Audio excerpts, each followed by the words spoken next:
Por mí, oh Jesús, con mis penas, y Él me libró de cadenas. Volví con el rostro entre manos, levantó mi cabeza, lavó mi pecado. Volví como cada mañana, confiar, porque sé que me ama y que con su manto perfecto sanará mis defectos. Por eso volví. Mi Jesús, mi Salvador, mi devoción es toda tuya. Mi Señor, mi Redentor, a ti entrego hoy el corazón.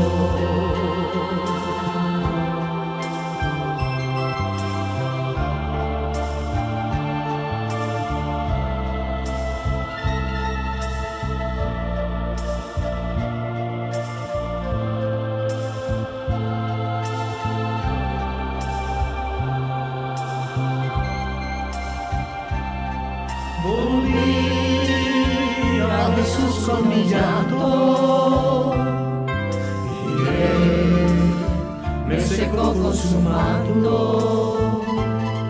Volví con la frente inclinada, levantó mi cabeza, lavó mi pecado. Volví como cada mañana, porque sé que me ama y que con su manto perfecto sanará mis defectos. Por eso volví. Mi Jesús, mi Salvador, mi devoción es sola tuya. Señor, mi Redentor, a ti entrego hoy el corazón.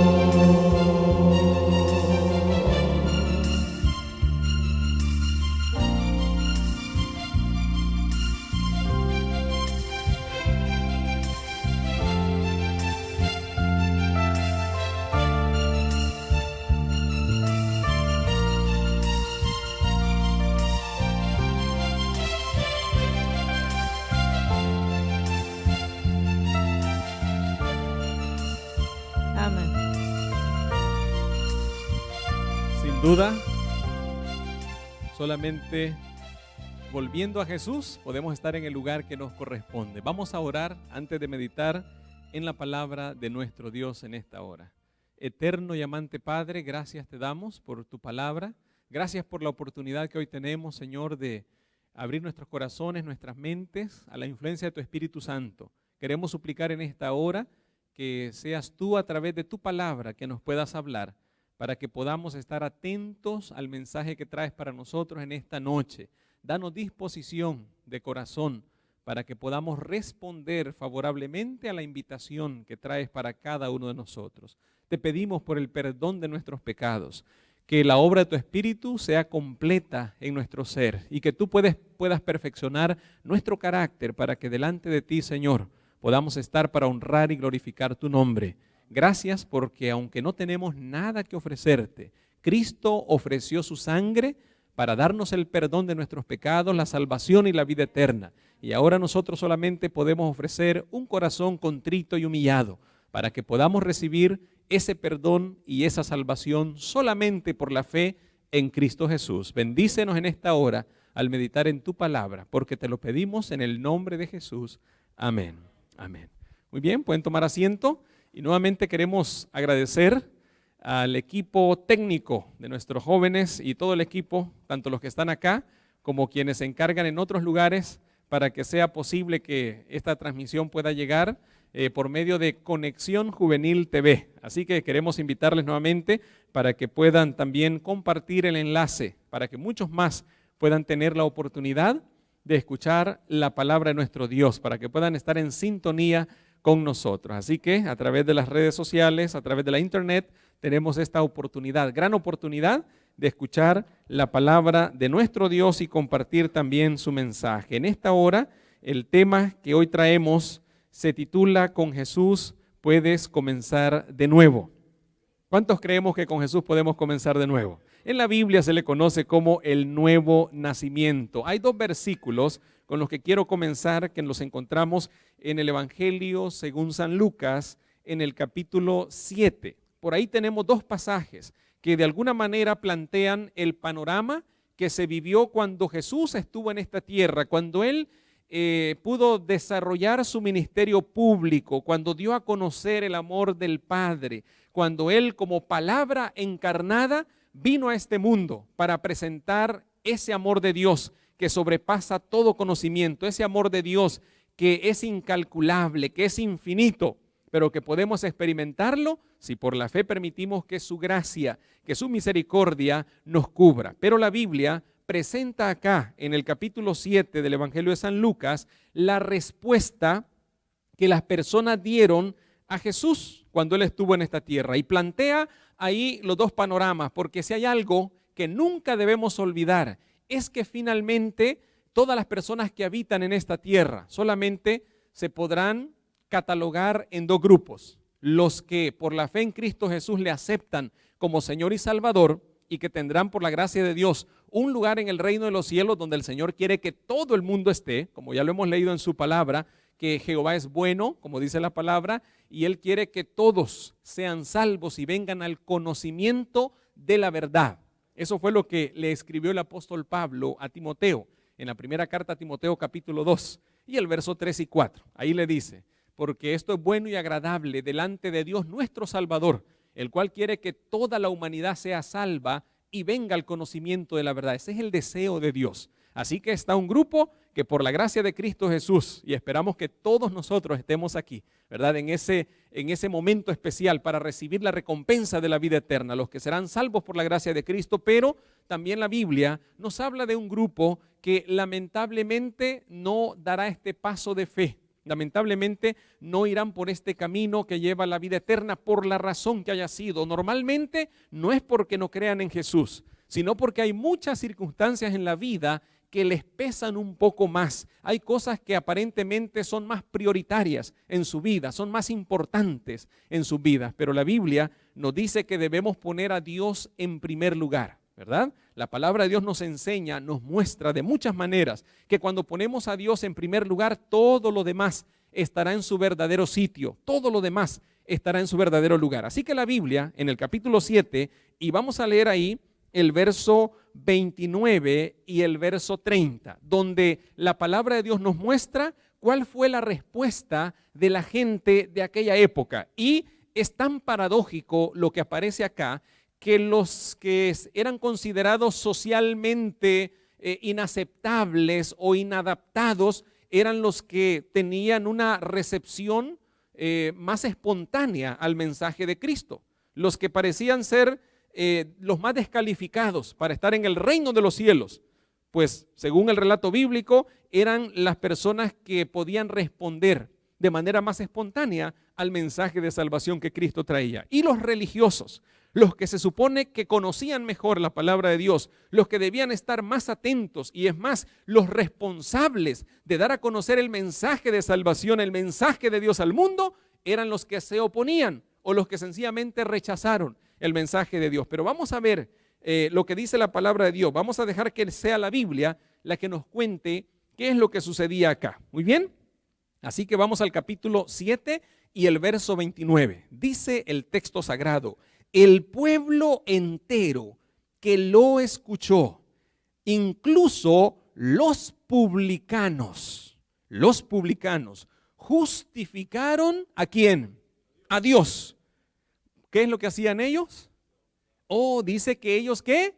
Se bautizaban, justificaban a Dios bautizándose con el bautismo de arrepentimiento. El bautismo, dice, de Juan, el que Juan vino para predicar, que era el precursor, el que estaba preparando el terreno, preparando el camino para la venida de Jesucristo y el mensaje que Jesús traía. Así que la Biblia nos dice que había un primer grupo, que era todo el pueblo común, como se le llamaba en esa época, el pueblo común, la parte mayoritaria de quienes escuchaban a Jesús, las personas comunes del pueblo, dice, bueno, ellos eran como más receptivos al mensaje de salvación, tanto así que respondían favorablemente a la invitación salvadora, ¿verdad? Al mensaje de salvación. Y se nos dice que entre ellos figuraba un grupo especial. ¿Quiénes eran?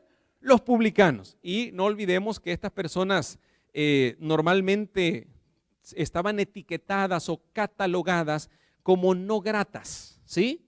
Sencillamente porque los publicanos eran normalmente personas judías, ¿sí? Eran del pueblo judío, pero que estaban contratadas por el imperio para que pudieran ellos recaudar los impuestos de sus propios hermanos. Y eran considerados pues personas que se apropiaban o cobraban un poquito más, no un poquito, en realidad cobraban muchísimo más de lo que debían cobrar, así que eran considerados como ladrones. Por eso en la Biblia siempre aparecen algunas frases que describe, por ejemplo, dice, las prostitutas, los publicanos y pecadores, estaban al mismo nivel, estaban en el mismo cuarto, estaban bajo el mismo catálogo, estaban considerados como aquellos que no eran personas con quienes alguien quisiera verse involucrado. Ahí estaban las prostitutas, publicanos y pecadores. Así que nadie quería andar muy cerca de por ahí. Pero la Biblia nos muestra que estas personas eran receptivas a la invitación salvadora. Tanto así que molestó a los dirigentes religiosos en algún momento ellos dijeron, mírenlo, vean a Jesús cómo se mezcla con esa gente, con la chusma. Se mezcla con ellos ahí. Es amigo de publicanos y pecadores. Bueno, pero es que la Biblia dice que Jesús vino a buscar ¿y a qué? Y a salvar a quienes, a los que se habían perdido, porque eso es lo que ellos no comprendían, la misión de Cristo. Pero vean la respuesta de ellos. Y aquí debo aclarar un pequeño detalle, porque debemos tomar muy en cuenta este asunto. ¿Cómo preferiríamos nosotros que se dijera al final de los tiempos acerca de nuestra propia experiencia? Nosotros quisiéramos que en algún momento se diga que casi nos salvamos o casi nos perdimos. Lo primero o lo segundo. ¿Qué quisieran decir ustedes al final de los tiempos? Bueno, casi me salvo. ¿Ah? O casi me pierdo. ¿Qué significa casi me salvo? Que se perdió. ¿Y qué significa que casi me pierdo? Bueno, que se salvó, ¿verdad? Ahí, aruñando, llegó. Pues no debería ser tan así. Lo que Cristo quisiera es salvarnos plenamente. Amén. Salvarnos plenamente. Pero ¿qué queremos decir con esto? Las personas se conforman. Hoy en día la gente dice, bueno, pero casi gano el primer lugar. ¿Ah? ¿Pero lo ganó o no lo ganó? Pues no ganó nada. En realidad es una frase consoladora, ¿verdad? Casi llego, casi le gano, casi paso el examen, ¿verdad? Casi, no pasó nada, se quedó fuera, ¿verdad? No lo logró, ¿verdad? Entonces, en la salvación, en aspectos de salvación, nosotros no deberíamos usar esa frasecita, porque esa frasecita es una frase peligrosa. En aspectos de salvación, ¿cómo podríamos consolarnos nosotros si decimos casi me salvo? Así estuve de aceptar a Jesús, por poco me persuades. Le dijo aquel dignatario al apóstol Pablo, ¿se acuerdan? Por poco me persuades, casi me convences de tomar la decisión. Y luego otro ahí apareció y le dijo, bueno, por ahora pues no estoy para escucharte, otro día te voy a llamar.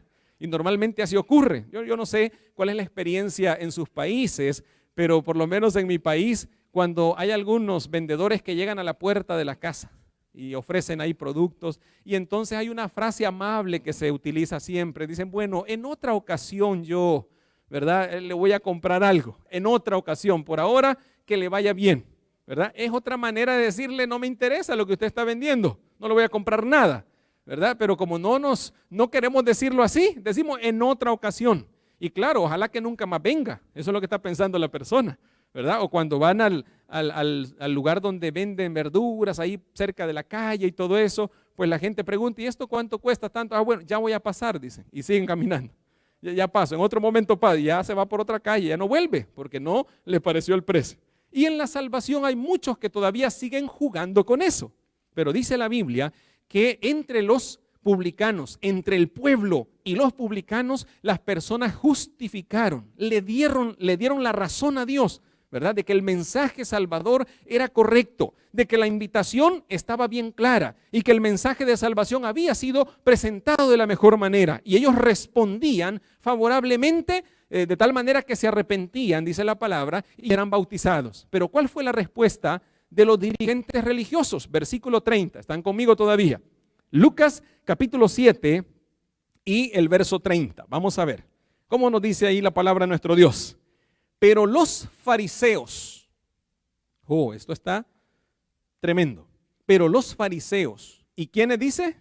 Y los intérpretes de la ley, los religiosos, desecharon los propósitos de Dios, los designios de Dios respecto a sí mismos y no quisieron ser ¿qué?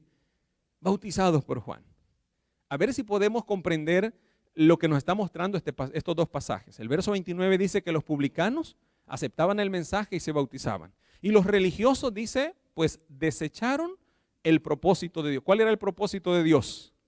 La salvación, ¿sí? Que ellos fueran salvos. Y la puerta de entrada a la salvación es la fe en Jesucristo. Y hay un testimonio público de esa fe que se conoce como ¿qué? Como el nuevo nacimiento, como el bautismo. No es que el agua sea mágica, ¿verdad? El agua pues es agua común, pero está envuelta en una ceremonia en la que la persona dice: yo ya he recibido a Cristo como mi Señor y Salvador. Y ahora vengo para dar un testimonio público de esa fe. Y entonces la persona es sepultada para darle muerte a la antigua vida. Ese es el símbolo del bautismo. Y luego resucita a una nueva vida en Cristo Jesús. Es lo que nos enseña Romanos capítulo 6, ¿verdad? Para que nosotros andemos, dice el apóstol Pablo, en novedad de vida. De modo que si alguno está en Cristo, nueva criatura es, dijo el apóstol Pablo a los Corintios. Las cosas viejas pasaron y aquí todas son hechas nuevas. Así que la palabra nos dice que había dos grupos. El pueblo en general, incluyendo los publicanos, los desechados de la sociedad, ellos aceptaron el mensaje de salvación y dieron el testimonio público de esa fe a través del bautismo. Y dice que ellos cumplieron el propósito de Dios, justificaron a Dios. Pero había otro grupo que lo que hizo fue desechar. ¿Usted sabe qué significa esa palabra? ¿Ah? Desechar. ¿Qué es algo desechable? Usted lo usa y lo tira por ahí, ya no lo necesita más.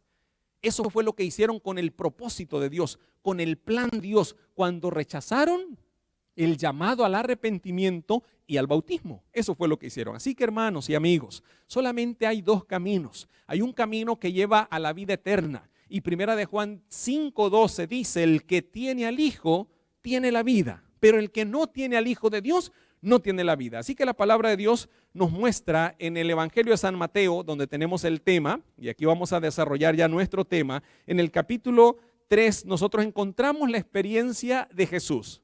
Mateo capítulo 3, y a partir del verso 13 en adelante vamos a encontrar los elementos que están involucrados, las implicaciones que conlleva el hecho de que nosotros podamos nacer de nuevo. ¿Qué es lo que ocurre tanto en la tierra como en el cielo? ¿Cuál es la experiencia extraordinaria que sucede cuando la persona decide nacer de nuevo? Y de paso, debo recordarles que Jesucristo hizo o realizó, desarrolló o aceptó ser bautizado para dejarnos ejemplo. Ya nosotros sabemos que Él fue tentado en todo, pero sin pecado. Él no pecó. En realidad, Él cargó la culpabilidad del pecado de cada uno de nosotros. Llevó a la cruz los pecados nuestros para poder pagar por nosotros la penalidad y que nosotros pudiésemos tener la oportunidad de ser salvos por su gracia. Y luego nos dejó el ejemplo. ¿Qué es lo que sucede? ¿Qué es lo que ocurre? ¿Cuáles son las implicaciones eternas en relación al acto sencillo del bautismo? Sencillo pero importante, sencillo pero muy profundo, porque está lleno de mucho significado. Capítulo 3 del Evangelio de San Mateo dice en el verso 13: entonces Jesús vino de Galilea al Jordán. Y ya hemos escuchado que el Jordán pues es un río, ¿verdad? Lógicamente hace 2000 años pues el Jordán estaba mucho mejor de lo que ahora es, ¿no es cierto? Ahora no estamos hablando de un río tan tan bonito, tan hermoso. Pero en aquella época pues era, digamos, de lo mejor que podía haber. Así que Jesús vino de Galilea, del lugar donde él había crecido y así fue conocido como el Galileo, vino al Jordán donde estaba Juan. ¿Y para qué vino, dice la Biblia? Vino con un propósito, vino para ser bautizado por él. Pero noten ustedes que la decisión que Jesús ya había tomado, pues cuando estuvo en Galilea dijo: yo iré al Jordán, me encontraré pues con mi primo y entonces seré bautizado también. Voy a ser bautizado, claro, para dar ejemplo y todo lo demás y para manifestar qué es lo que sucede cuando la persona nace de nuevo. Y entonces dice que él tomó esa decisión, vino hasta donde estaba su primo. ¿Y qué es lo que ocurre? ¿Qué es lo que sucede cuando una persona decide en su mente y en su corazón entregar su vida a Cristo y dar su testimonio a través del bautismo, el testimonio público de la fe a través del bautismo? ¿Qué sucede? Vean ustedes, el encargado de realizar los bautismos en el Jordán, dice en el verso 14, pero Juan, ¿qué es lo que hacía Juan? Se le oponía, se le opuso, le dijo: espérate, este asunto no es así. Y recuerden ustedes que Juan llamaba a las personas, ¿verdad?, arrepentidos, y los llamaba de muchas maneras para que las personas reaccionaran y se arrepintieran de sus pecados y se bautizaran para que ellos pudieran preparar su corazón y su mente para poder recibir la ministración que Cristo iba a traer después. Y entonces dice el texto que Juan se le oponía. Ustedes no se admiren, no se asusten si alguna persona aparece por ahí oponiéndose. El primero que se opone a nuestra decisión de entregar nuestra vida a Cristo, pues es Satanás. Cuando viene a nuestra mente para sembrar dudas y dice: bueno, pero es que pues finalmente yo no soy tan perfecto. Y comienza a sembrar muchas dudas. Es que, y si fallo, es que, y si no puedo cumplir, y comenzamos a hacer una larguísima lista de peros y de en contras que tenemos para tomar esta decisión. Y finalmente aparece por ahí alguien que nos dice: mira, y te vas a bautizar, yo te aconsejaría que esperes un poco de tiempo más. Y comienzan a argumentar de alguna manera para decir: todavía no es el momento, todavía no es el tiempo. Pero la palabra de Dios nos dice que para venir a Jesús lo que necesitamos es creer en Él. ¿Cuántos creemos en Cristo Jesús en esta noche? Muy bien, dice la Biblia: el que creyere, ¿y qué más? Y fuere bautizado, será salvo. Mas el que no creyere, pues lamentablemente quedará bajo la condenación. Y todos nacemos bajo la condenación, pero por la gracia de Cristo podemos tomar la decisión de comprometer nuestras vidas con Él, de entregarnos a Él para poder tener un lugar en su reino. Así que nunca olvidemos esto, que cuando alguien toma la decisión de entregar su vida a Cristo, algo podrá surgir por ahí que tienda a desanimarnos, que tienda pues a que nosotros tengamos dudas, tienda a desviarnos un poco o a decir: voy a esperar un poco tiempo más. Pero la palabra de Dios nos invita para que esa decisión sea hecha en el presente. La palabra dice: si hoy oyeres su voz, ¿cómo dice? No endurezcáis vuestros corazón. Ahora, dice 2 Corintios 6:2, ahora es el tiempo aceptable, ahora es el día de salvación. Así que Jesús viene a Juan y le dice: yo también estoy acá para ser bautizado por ti. Pero la palabra nos dice que Juan, ¿verdad?, sorprendido le dice: espérate. Juan se le oponía, claro, por una razón que nos explica la Biblia un poco después. Verso 14, pero Juan se le oponía diciendo: yo necesito ¿qué? Ser bautizado por ti, y tú vienes a mí, le dice Juan, porque Juan se sentía que no era digno de realizar semejante acto en favor del Hijo de Dios, porque él sabía quién era Jesús. Pero claro, Jesús lo reconfirma en el verso 15. Jesús le respondió: permítelo mañana. ¿Dice así? No, ¿verdad? ¿Permítelo cuándo? Ahora. Yo vengo para que eso sea realizado en el presente. Es lo que dice la palabra. Permítelo ahora, porque así conviene. ¿Conviene qué? Que cumplamos toda justicia. Muy bien, ese pasaje que aparece ahí, el verso 15, Jesús habla de 3 principios en relación al bautismo. Primeramente dice que debe permitírsele a toda persona que por la gracia de Cristo ha sido llamada a la salvación, pues se le debe permitir. Debemos crear todas las condiciones, animarles, motivarles y crear todas las condiciones necesarias para que la persona no tenga ningún problema, ningún impedimento para realizar el acto público del bautismo. ¿Estamos de acuerdo con eso? Lo que la palabra dice, ¿verdad? Jesús le dice, permítelo ahora. Y luego el texto sigue diciendo, el verso 15, porque así conviene. Conviene. ¿Ustedes creen que es conveniente que una persona se entregue a Cristo? ¿Es conveniente? Sí, claro. ¿Es necesario? También es necesario. ¿Las personas necesitan nacer de nuevo? ¿Necesitamos nacer de nuevo nosotros? Claro, Nicodemo vino con un pensamiento un poco torcido. Pensó que lo que más necesitaba era conocimiento, pero Jesús le dijo, está bien, el conocimiento es bueno, tú eres maestro en Israel, pero lo que más necesitamos, lo que más urge en nuestra vida es nacer de nuevo.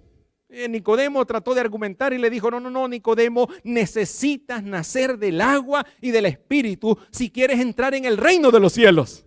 De una vez, la necesidad, manifestó la necesidad, y como es una necesidad, entonces al ser humano le conviene, es conveniente, es necesario que el ser humano dé este paso. Así que lo primero es, le dijo Jesús, permite, déjalo por ahora, lo vamos a hacer de esta manera. Así que debemos permitir que las personas den este paso de fe, debemos animarles para que den este paso de fe, debemos crear las condiciones para que la gente pueda dar este paso de fe. Y lo segundo es que tanto los participantes, quienes toman la decisión, como quienes estamos alrededor, debemos reconocer que es una necesidad y que es conveniente que las personas puedan dar el testimonio público de su fe a través del bautismo. Y finalmente, en el verso 15 dice, nos conviene que cumplamos toda justicia. El bautismo se hace sencillamente para darle cumplimiento a un mandato ¿qué? A un mandato divino. ¿Y por qué dice que cumplamos toda justicia? Porque recordemos que el bautismo es un acto de justicia también. ¿Qué significa eso? Que en el cielo hay una declaración. Hay una declaración. El que creyere y fuere bautizado será salvo. ¿Verdad?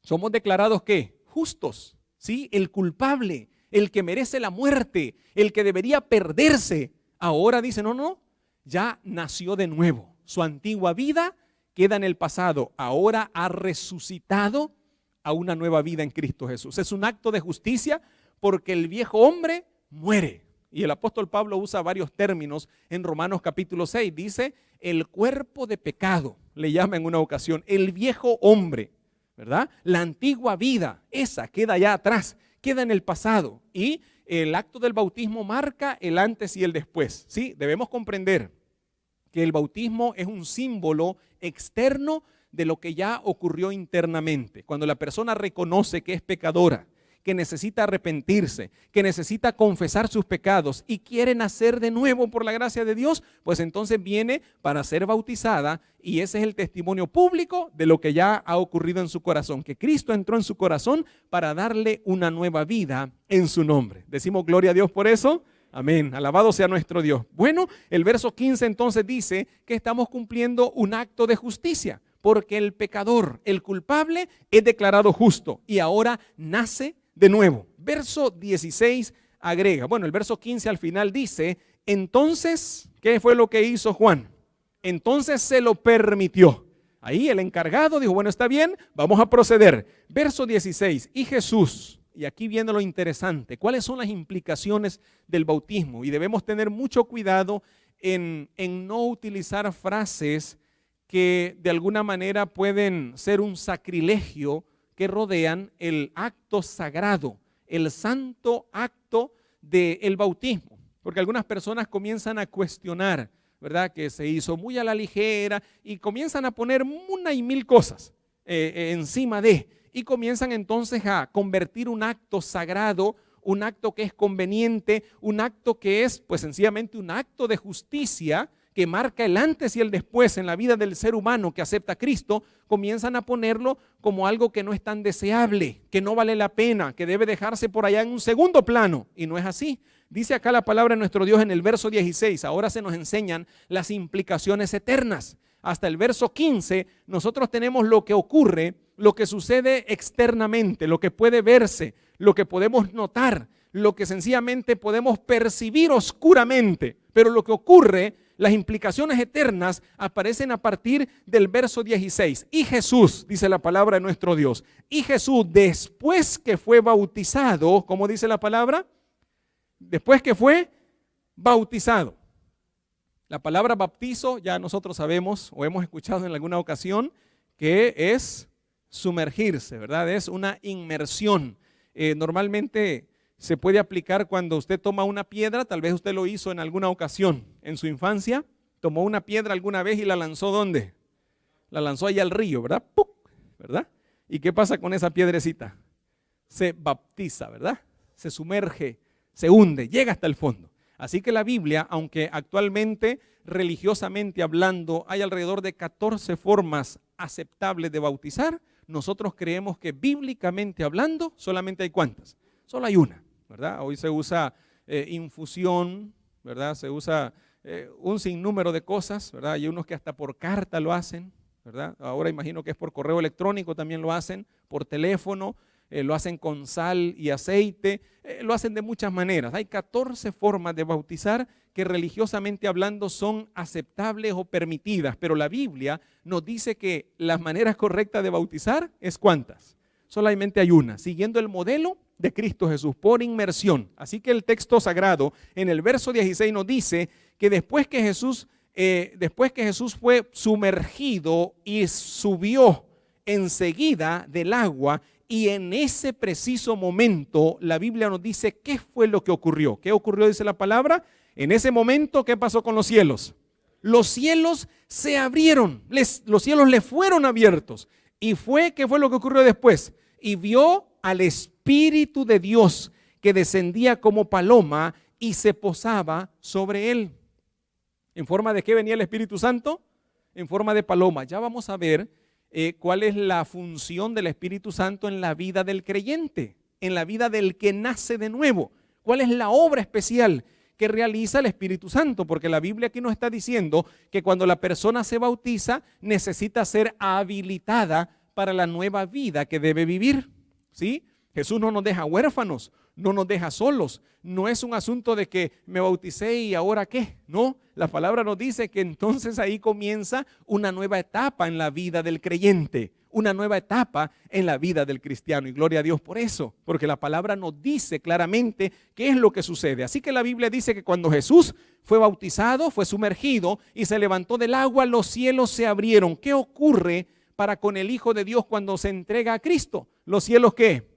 Los cielos se abren, están a disposición, todo el poder y la fuerza que Dios otorga por medio de su Espíritu Santo al ser humano que se entrega a Él, pues sencillamente es para que pueda ocupar un lugar en el reino de los cielos y mientras está en esta tierra, que cumpla la misión para la cual Cristo nos ha llamado a nosotros, porque Cristo nos llama a su reino para que podamos cumplir una misión especial. Y aquí la palabra dice que los cielos se abrieron y en forma de paloma el Espíritu Santo descendió sobre Cristo Jesús. Y sigue diciendo la palabra en el verso 17, y se oyó una voz de los cielos que decía, bueno, ¿qué es lo que decía esa voz? Este es mi hijo. Hay una declaración divina, ¿sí? Hay una declaración divina. Este que se acaba de entregar, este que acaba de ser bautizado, ¿verdad? Es mi hijo amado. ¿Cómo somos considerados? Como hijos de, claro, recordemos que Jesús, el Hijo de Dios, siempre fue Hijo de Dios, pero esa declaración era más bien para beneficio de quienes estaban ahí, porque Dios ya le había dicho a Juan que donde pudiera ver esa manifestación, pues ahí estaba implicado que el Hijo de Dios, el Mesías, iba a estar ahí. Así que hay una declaración divina que nos considera hijos amados de Dios. Muy bien, ¿cuál es entonces la obra del Espíritu Santo? Romanos capítulo 8. Vamos a ver cuál es la labor especial o por qué necesitamos el poder y la obra del Espíritu Santo en la vida de aquel que nace de nuevo. ¿Por qué es necesario que los cielos se abran y que el poder del Espíritu Santo venga sobre aquellos que entregan su vida a Cristo Jesús? Romanos capítulo 8. Muy bien, tenemos ya Romanos capítulo 8. Vamos a ver entonces lo que dice el verso 26. ¿Cuál es la labor? ¿Cuál es la obra del Espíritu Santo en la vida del nuevo creyente, del que nace de nuevo? ¿Qué dice la palabra? De igual manera, como dice Romanos 8:26, de igual manera el Espíritu, a ver, ¿qué es lo que hace el Espíritu? Nos ayuda ¿en qué? En nuestra debilidad. ¿Cuántos creemos que el ser humano está rodeado de debilidades? ¿Cuántos lo creemos? Claro. ¿Cuántos creemos que necesitamos de la ayuda divina para poder ser más que vencedores mientras vamos en este peregrinaje hacia el reino de los cielos? ¿Cuántos creemos que necesitamos? Todos necesitamos cada día estar conectados con la fuente de poder que es Cristo Jesús. Y Él a través del Espíritu Santo ministra a sus hijos, ministra a sus santos. Y dice, y de igual manera el Espíritu Santo nos ayuda. Él es nuestro ¿qué? Ayudador. Nos ayuda en nuestra debilidad. Oh, ¿y qué más explica la palabra? Pues ¿qué hemos de pedir como conviene? No lo sabemos, pero el Espíritu mismo, ¿qué es lo que hace en nuestro favor? Intercede por nosotros con gemidos indecibles. ¿Cuántos decimos amén por eso? En este pasaje, la Biblia nos dice, nos afirma que la obra del Espíritu Santo es doble. En primer lugar dice que nos ayuda ¿en qué? ¿Nos ayuda en qué? En nuestra debilidad, porque dice, andamos en este mundo como desorientados, no sabemos ni qué vamos a pedir, pero el Espíritu intercede. Es la segunda bendición que aparece ahí. Él intercede, actúa en nuestro favor. Y claro, hay un detalle más que está en el mismo capítulo 8, solamente que es el verso 14. Ahí nos dice la tercera obra que el Espíritu Santo quiere hacer en nuestra vida, y solamente cuando nosotros le otorgamos, le concedemos libremente nuestra voluntad, el Espíritu Santo puede obrar en nuestro favor. De otra manera, nosotros vamos a tratar de ser pilotos de nuestra vida, pilotos de la nave de nuestra existencia, y sencillamente podemos encallar en cualquier lugar de este mundo. Podemos fracasar en cualquier lugar de este mundo. Cuando nos bautizamos, le estamos diciendo al Señor, yo quiero que mi viejo hombre muera y quiero resucitar a una nueva vida en Cristo Jesús. Y cuando vivimos esa nueva vida, la Biblia dice que es una vida que se vive en el Espíritu que desciende sobre aquellos que se entregan a Cristo. Ese Espíritu intercede por nosotros. ¿Qué más hace? Dice, nos ayuda en nuestra debilidad. Y lo más importante, ¿qué dice el verso 14? Romanos 8:14. Dice, todos los que son ¿qué? Guiados por el Espíritu de Dios. ¿Estos son qué? Hijos de Dios. ¿Qué es lo que quiere hacer el Espíritu Santo en nuestra vida entonces? Guiarnos también. Así que solamente el Espíritu Santo puede llevarnos por el camino correcto. Solamente el Espíritu Santo puede guiarnos debidamente mientras estamos en este mundo, mientras estamos en esta tierra. Pero para que eso suceda, cada día debe haber una entrega total, una entrega completa. Y finalmente, el Evangelio de San Juan capítulo 1 nos dice claramente cuál es la diferencia entonces entre el que se entrega a Cristo y el que se niega a entregarse a Cristo Jesús. Aquí simple y llanamente nos habla de dos grupos.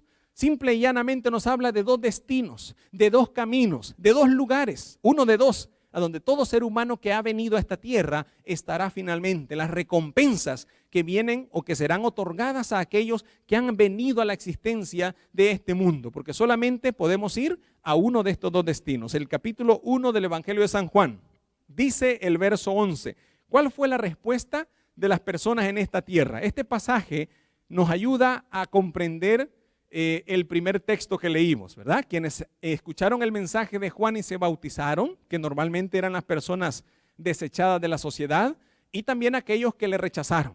Bueno, San Juan, Evangelio de San Juan capítulo 1 y el verso 11 nos habla de quienes le rechazaron, porque ante Jesús solamente podemos responder de dos maneras, o aceptándole y convertirnos en hijos de Dios, o rechazándole y perder la oportunidad de la salvación que Cristo nos ofrece a cada uno de nosotros. Así que San Juan capítulo 1 y el verso 11 dice la palabra de nuestro Dios. ¿Lo tenemos? Muy bien, vamos a leerlo. Dice, a lo suyo vino, pero ¿qué pasó? Y los suyos no le recibieron. Así que la primera respuesta que le podemos dar al Señor es no recibirle. En otras palabras, ¿qué significa no recibirle?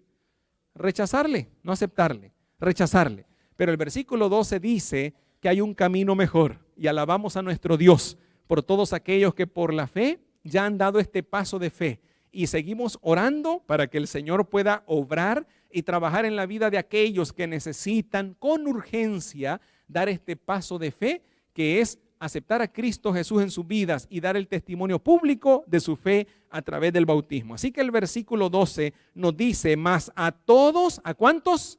A todos, mas a todos los que lo recibieron, a quienes creen en su nombre, les dio potestad, les dio derecho, les dio autoridad ¿de qué?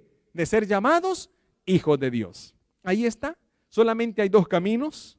Solamente hay uno de dos destinos a donde el ser humano irá. Aquellos que por la fe aceptemos a Cristo Jesús como el Señor y Salvador de nuestras vidas, la palabra de nuestro Dios nos dice que tenemos la garantía, podemos tener la garantía y la seguridad de la salvación en Cristo Jesús. A lo suyo vino, pero los suyos no le recibieron. Lamentablemente ellos perdieron la oportunidad de ser llamados hijos de Dios. Pero la palabra dice que, más a todos los que le recibieron, ¿qué más dice?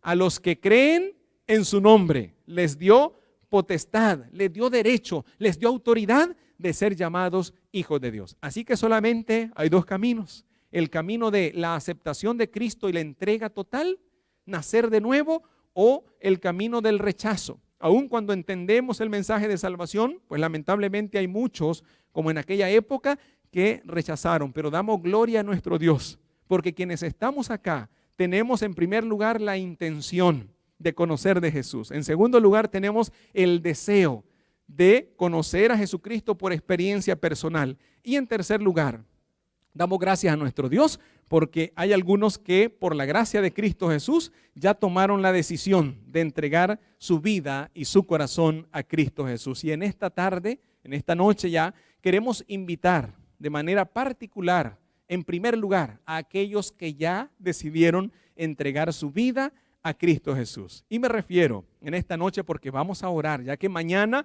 vamos a tener una hermosa ceremonia bautismal en este lugar. ¿Sí? Vamos a invitar a nuestra hermana Rosa para que pueda pasar y nuestra hermana Yasmín. Como así también a nuestro hermano Julio. ¿Cuántos decimos amén, hermanos? Porque ya para la honra y gloria de nuestro Dios hay 3 hermanos que ya decidieron. Así que la primera invitación es para que nuestros hermanos puedan pasar acá al frente. Vamos a orar por ellos. Y la iglesia seguirá orando para que por la gracia de Cristo Jesús puedan esa decisión hacerla firme en sus propias vidas. Vamos a invitarles para que puedan pasar acá. Vamos a tener esta oración especial por ustedes, nuestro hermano Julio también, que pueda pasar por acá. En primer lugar, estamos llamando a aquellos que hoy están tomando la decisión de dar este paso de fe a través del bautismo. Muy bien. Y en segundo lugar, queremos invitar a aquellos que se encuentran en nuestro medio, que tal vez todavía no han decidido ser bautizados mañana, pero quieren en un día no muy lejano, quieren dar este paso de fe. Así que la segunda invitación es para aquellos que todavía no han tomado la decisión de bautizarse mañana, pero por la gracia de Cristo Jesús comprenden que el Señor les invita para que puedan tener un lugar en el reino de los cielos. Así que quisiéramos saber si en nuestro medio tenemos a alguien más que quisiera que oráramos por él, por ella, para que en un día no muy lejano pueda prepararse. El Señor conoce cuáles son sus dificultades. Él sabe cuáles son las razones que en este momento le impiden ser bautizado o ser bautizada. Pero el Señor tiene todo el interés de que usted se prepare para el reino de los cielos. Amén.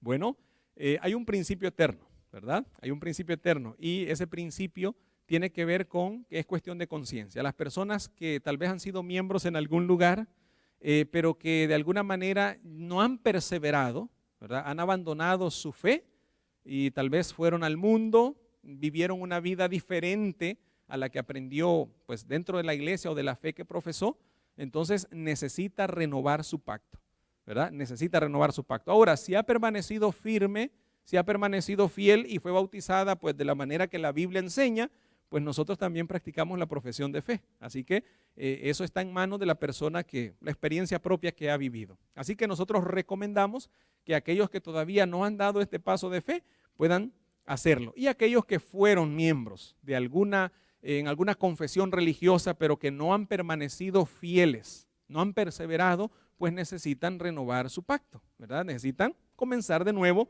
con Cristo Jesús. Y Él siempre nos invita, siempre nos recibe para que podamos comenzar de nuevo. Muy bien, queremos entonces invitar, si en nuestro medio tenemos a alguien que está planeando en un día no muy lejano dar este paso de fe, que pueda ponerse en pie tal vez ahí donde se encuentra, y nosotros vamos a orar por ustedes para que el Señor les ayude, para que el Señor les motive. Ustedes pueden ponerse en pie y en esta hora vamos a ponerles en las manos de Dios para que el Señor les ayude a resolver cualquier dificultad, cualquier problema, poner en orden algunas cosas en su vida antes de que pueda dar este paso de fe. ¿Tenemos a alguien así en esta tarde, en esta noche? ¿Hay alguien que en el nombre de Jesús le va a decir al Señor, Señor, yo quiero en un día no muy lejano dar este paso de fe, tomar esta importante decisión? ¿Hay alguien más en esta noche? ¿No? Muy bien. Vamos a invitar entonces a la congregación en muestra o en señal de apoyo a ponernos en pie para que podamos orar por nuestra hermana Rosa, nuestra hermana Yasmín y nuestro hermano Julio, quienes ya por la gracia de Cristo Jesús han decidido entregar su vida a Cristo Jesús. Y mañana, por la gracia de Dios, vamos a tener esa hermosa ceremonia, para lo cual les invitamos que podamos estar a tiempo en la casa de oración para que podamos adorar a nuestro Dios y ser testigos de lo que el poder transformador de Cristo puede hacer en la vida de aquellos que por la fe se entregan a Cristo Jesús. Vamos a orar. Eterno y amante Padre, en esta tarde alabamos y glorificamos tu nombre porque hay poder en Jesús para salvación y vida eterna. Gracias te damos en esta hora porque tenemos el enorme privilegio de ser testigos de lo que el poder transformador y salvador de Cristo puede hacer en la vida de aquellos que por la fe reciben a Cristo como el Señor y Salvador de su vida. Gracias, Padre, en esta hora, porque tenemos el privilegio de ser llamados hijos tuyos. Queremos poner en tus manos de amor la vida de nuestra hermana Rosa, nuestra hermanita Yasmín y nuestro hermano Julio, para que tú puedas, Señor, siempre fortalecerles, para que tú les puedas, Señor, hacer firme esta decisión que ellos han hecho en esta hora. Gracias porque han decidido echar sus suertes con Cristo Jesús, nacer de nuevo en Cristo Jesús. Han decidido decirle no al mundo y sí a Cristo. Y ahora también, Padre, ellos reconocen públicamente que quieren nacer de nuevo. Pedimos que les bendigas abundantemente para que nosotros tengamos también el privilegio de verles dar el testimonio público de su fe a través del bautismo. Así pedimos tu bendición sobre todos aquellos que a través de la internet están en sintonía con nosotros, para que tú les puedas bendecir, puedas tocar sus corazones, puedas tocar sus vidas y les puedas ayudar para que puedan comprender la gran necesidad que tienen de entregar su vida y su corazón a Cristo. Por el perdón de nuestros pecados y que el poder de tu Espíritu Santo se manifieste en nuestras vidas, porque solamente a través de tu Espíritu podemos ser tocados y transformados para honra y gloria de tu nombre. Gracias porque tú has obrado salvación en la vida y el corazón de cada uno de nosotros por la fe en Cristo Jesús. Todo lo pedimos y agradecemos en el nombre que está sobre todo nombre, en el nombre de Cristo Jesús. Amén. Amén. Muy bien, hermanos, ¿cuánto felicitamos a nuestros hermanos por la valiente decisión que han tomado? Alabado sea nuestro Dios. Hermana Rosa, hermana Yasmín y hermano Julio, Dios les bendiga, y por la gracia de Dios mañana esperamos contar con la presencia de cada uno de ustedes. Vamos a permanecer en pie, vamos a invitar a nuestros hermanos para que podamos entonar finalmente también el canto.